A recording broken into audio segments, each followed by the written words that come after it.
8/4 সানমাইকা ফুল pasting হবে, সেই কারণে আগে সানমাইকা ভালো করে মুছে নিতে হবে। মুছে নিয়ে পেস্টিং করার জন্য ভালো করে আটা লাগাতে হবে। প্লাইও সেই রকম, প্লাইও ভালো করে আটা লাগানো হচ্ছে।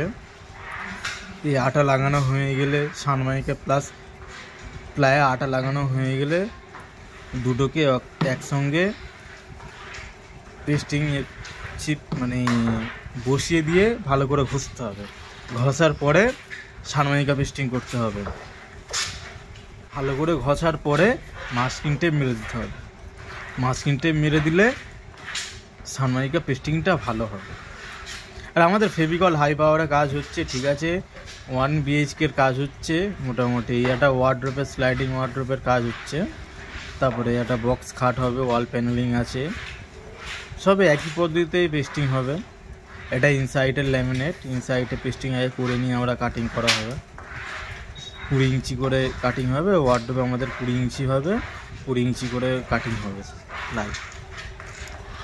আমাদের এইদিকে দুটো মিস্ত্রিদা আটা লাগাচ্ছে সানমাইকায়, আর দুটো হাফ মিস্ত্রিদা প্লাইউডে আটা লাগাচ্ছে। ঠিক আছে, হাফ মিস্ত্রি বললেও হবে, মিস্ত্রি বললেও হবে। প্লাইয়ে আটা লাগানো হচ্ছে। এই আটা লাগানোর পরে সানমাইকা চিপকে দিয়ে ভালো করে ঘষে মাস্কিং টেপ মেরে দিলে একদিন সময় দিতে হবে আটাটা পেস্টিং মানে ধরার জন্য। তারপরের দিনকে আবার আমরা কাটিং করে আমাদের ওয়ার্ডরোবের কাজ করা হবে। আমার ফটো যেন না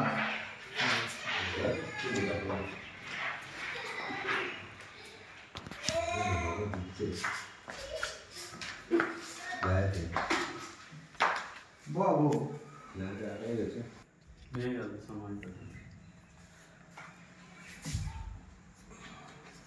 ভেঙে যায়, ফেটে না যায়।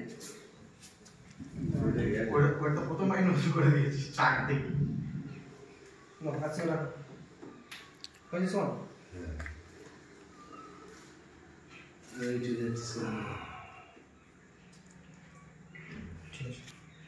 ঠিক আছে।